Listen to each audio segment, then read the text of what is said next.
Bandra station पर जो कुछ भी हुआ, इसे आप क्या कहेंगी? अव्यवस्था या कुछ और? देखिए, जो भी हुआ, और त्योहार का समय है, और चाहे त्योहार का समय ना भी हो, ऐसी कोई भी भगदड़ कहीं पे भी होती है किसी भी वजह से जिसमें लोगों को तकलीफ होती है, परेशानी होती है, वो किसी भी सरकार को अच्छा नहीं लगता। और मैं आपके चैनल के माध्यम से ये कहना भी चाहूंगी कि हम प्रतिबद्ध है कि हम अपने लोगों की सुरक्षा और उनके लिए व्यवस्था बनाने के लिए प्रतिबद्ध हैं। इसीलिए हमारी सरकार ने, हमारे रेल मंत्री ने 60,000 नई ट्रेनों की घोषणा करी, क्योंकि छठ और दिवाली हम हिंदुओं के बहुत बड़े पर्व होते हैं। और हमने ये भी देखा है कि लोग अपने घर जाने के लिए सब जाना चाहते हैं। आप और हम भी अगर अपने घर से दूर रहेंगे, दिवाली और छठ ऐसा समय होता है, सब अपने घर जाना चाहते हैं।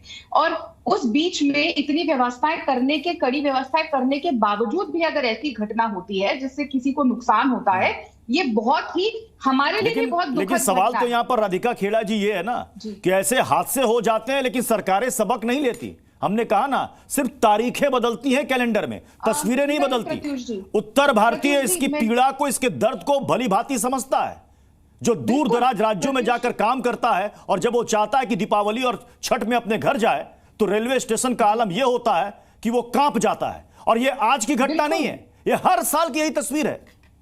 प्रत्युष जी, इस तरफ रेलवे स्टेशन की बात नहीं है, आप सड़कों पे भी जाएंगे तो 4-4 घंटे के जाम लगे हुए हैं। आप दिल्ली से नोएडा की तरफ भी आएंगे, 4-4 घंटे लग रहे हैं गुड़गांव नोएडा तक जाने के लिए। लोग सड़कों पे हर जगह है। जैसा मैंने कहा, त्योहार का समय है, लोग अपने रिश्तेदारों के यहाँ जाना चाहते हैं, कोई कहीं जाना चाह रहा है, ये भीड़ हर जगह हो रही है।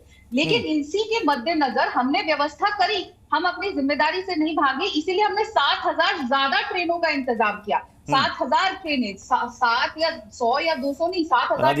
राधिका जी, रेलवे, लेकिन फिर भी अगर रेलवे हर बार स्पेशल ट्रेनें चलाता है, रेलवे हर बार फेरे बढ़ाता है, ट्रिप बढ़ाता है, रेलवे हर बार अतिरिक्त बर्थ बढ़ाता है। मेरे पास आंकड़े हैं, पिछली बार 1.48 लाख अतिरिक्त बर्थ जोड़े गए थे, इस बार 1.77 लाख अतिरिक्त बर्थ जोड़े गए हैं। लेकिन स्टेशन में जरा भीड़ का आलम देख लीजिए। पिछली बार की घटना, ज्यादा दूर जाने की जरूरत नहीं, सूरत में एक नौजवान दम घुट करके उसने दम तोड़ दिया भीड़ की वजह से, छठ के समय में। आखिर कोई तो रिस्पॉन्सिबिलिटी लेगा। बिल्कुल प्रत्युष जी, और ये सिर्फ दिवाली या छठ की बात नहीं, कई बार होता है। आप देखते हैं किसी मंदिर में भी स्टैम्पीड हो जाता है। ये ऐसी चीज है जिसपे कभी कभी हमारे जो होती है ना, कि हमारे हाथ में नहीं होती। आप बताइए मुझे कि क्या कोई चाहेगा कि भगदड़ हो? कोई भी सरकार चाहेगी। और ऐसा है नहीं कि ये सिर्फ भारतीय जनता पार्टी के कार्यकाल में। मैं बार बार क्यों कह रहा हूं कि ये देखिए, तारीखें बदलती हैं, तस्वीरें नहीं बदलती। दो तस्वीर इस वक्त स्क्रीन में आपके सामने है, अभी आप भी देख पा रही होंगी राधिका खेड़ा जी। साल 2013 प्रयागराज, उस वक्त महाकुंभ था, 35 से ज्यादा श्रद्धालुओं की मौत हो गई थी रेलवे स्टेशन पर। और जिसका जिक्र हमने किया पिछले साल 2023 में सूरत में, यही छठ का मौका था, एक शख्स, एक नौजवान, उसकी दम घुटने से मौत हो गई, कई लोग बेहोश हो गए थे। 2013-2023 की तस्वीर। मैं दीपक झा जी, आप ही के पास आ रहा हूं। आदित्य ठाकरे ने एक्स पर एक पोस्ट किया जिसमें कह रहे हैं, काश की रेल मिनिस्टर एक रेल मंत्री होते। बांद्रा की घटना ही दर्शाती है कि मौजूदा रेल मंत्री कितने अक्षम हैं। 2013 की घटना पर क्या कहिएगा? देखिए, 2013 की घटना के बाद ही भाजपा सरकार आई इस देश में। नरेंद्र मोदी जी ने एक ऐसा प्रपंच रचा इस देश में कि 2013 से पहले इस देश में सब कुछ, देश डूब जाएगा, भारत बर्बाद हो जाएगा। नरेंद्र मोदी जी ने यही रचा था, यही स्वांग दिखाया था, सपना दिखाया था अच्छे दिन का। अब जब सपना दिखाया अच्छे दिन का, तो आप ट्रेन तक नहीं दे पा रहे हैं। आपने कहा था हवाई चप्पल पे चलने वाला व्यक्ति हवाई जहाज से चलेगा। आज क्या हुआ असलियत? जो हवाई जहाज पे चढ़ रहा था उसको आपने हवाई चप्पल के लायक भी नहीं छोड़ा है। आप दिल्ली से पटना का हवाई टिकट आज का देखिएगा, 18,000 से 20,000 आ रहा है। ये क्यों हो रहा है भाई? आपने तो 3,004 उड़ान योजना का क्या हुआ? आपने दिल्ली से पटना, पटना से बनारस, लखनऊ से बनारस, कई ऐसी सारी कनेक्टिविटी होती है जहां से आप ट्रेन फ्लाइट्स जोड़ सकते हैं, कनेक्ट कर सकते हैं, ऑल्टरनेट दे सकते हैं। लेकिन आपने दिया है जनता को मौत में जाने का, ढकेलने का झुंझुना कि हमसे सवाल मत पूछो। बात है ये सिर्फ और सिर्फ बात करेंगे, कटोगे तो बटोगे, लेकिन इनसे अगर आप सवाल पूछोगे तो पिटोगे। इनका असली नारा यह है कि हमसे सवाल मत पूछना। 2014 के बाद से 2024 हो गया आज, आज 10-11 साल का कार्यकाल मोदी जी का चल रहा है, लेकिन आपने सिर्फ और सिर्फ सपने दिखाए, जुमलेबाजी किया है। रेल मंत्री इसलिए कहते हैं कि हर घटना पे जाके रील बना देते हैं। सुपर सेफ्टी का इन्होंने बताया था कि कहीं सामने से भी आ जाए, ट्रेन में ब्रेक लग जाएगा। क्या हुआ उसका? सामने से आती है ट्रेनें, लड़ जाती हैं, आपस में लोग मारे जाते हैं। इनके लिए लोगों की जान की कीमत कुछ भी नहीं है जी। नहीं, अब ये बताइए ना कि हम यहां बात कर रहे हैं त्योहारी सीजन में रेलवे स्टेशनों की स्थिति की। देखिए, क्या 2013 में बीजेपी की सरकार थी? इलाहाबाद में जो कुछ भी हुआ रेलवे स्टेशन पर किसकी सरकार थी? इसीलिए मैंने आपको शुरू में कहा कि पवन बंसल साहब रेल मिनिस्टर हुआ करते थे, अगर मैं गलत नहीं हूं तो। प्रत्युष खरे जी 2013 उस वक्त उन्होंने कहा कि इसमें रेलवे प्रशासन की कोई गलती नहीं है, यात्रियों की ज्यादा भीड़ वहां पर आ गई थी। उस वक्त कुंभ के प्रभारी हुआ करते थे आजम खान साहब, उन्होंने रिजाइन कर दिया। अखिलेश यादव ने कहा कि ये देखिए मंत्री की ईमानदारी, हम उनका इस्तीफा स्वीकार नहीं करेंगे। लोग वो भी नहीं भूले हैं दीपक जी। नहीं, भूलना भी नहीं चाहिए उस बात को, लेकिन उसी बात को नहीं भूले थे तो 2014 में मोदी जी आए थे। हाँ। उसी बात पे आए थे और कुछ नया कमाल किया था। राधिका खेड़ा जी भ्रष्टाचार की बात कर रहे थे मोदी राधिका खेड़ा जी, ट्रेन में ये कह रहे हैं कि अगर हमारे देश को सरकार के डूबने की समय में बात की व्यवस्था थी तो यही बीजेपी हम पर सवाल करती थी।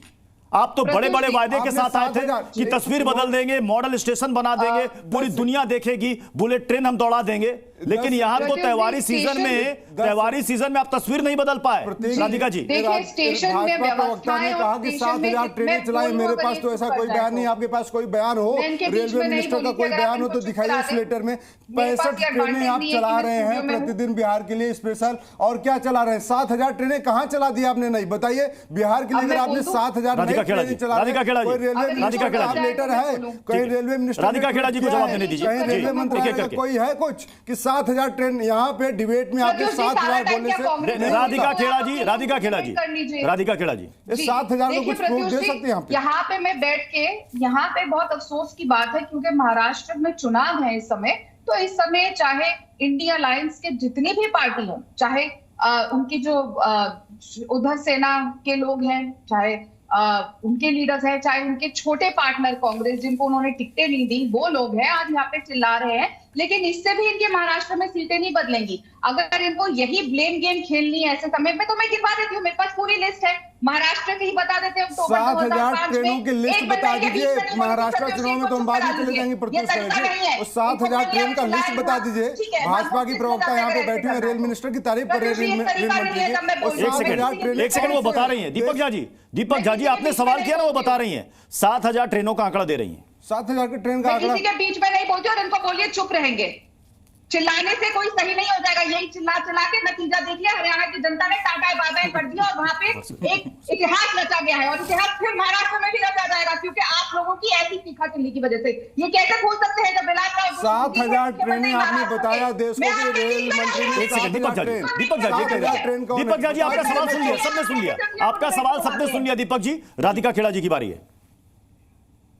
महाराष्ट्र में जब मुख्यमंत्री विलासराव देशमुख जी थे 2005 अक्टूबर में मंदिर देवी टेंपल वाई में क्या हुआ? 7,000 ट्रेन बताइए ना, रेल मंत्री का लेटर या ट्वीट दिखाइए कि जहां पे 7,000 ट्रेनें चलाई जा रही। मेरा सवाल बहुत सीधा है प्रत्युष जी, बात को इधर उधर नहीं। अब छठ पूजा पे बात कर रहे हैं, दिल्ली की अब व्यवस्था पे बात कर रहे हैं, रेलवे की व्यवस्था पे बात कर रहे हैं। भाजपा प्रवक्ता को कहिए 7,000 ट्रेनों का लिस्ट बताएं, रेल मंत्री का ट्वीट बताएं, किसको बताएं या आगे आपके चैनल। जवाब तो ले लीजिए, जवाब तो ले लीजिए दीपक जी, यहाँ का जवाब तो ले लीजिए, जवाब तो ले लीजिए। राधिका खेड़ा जी,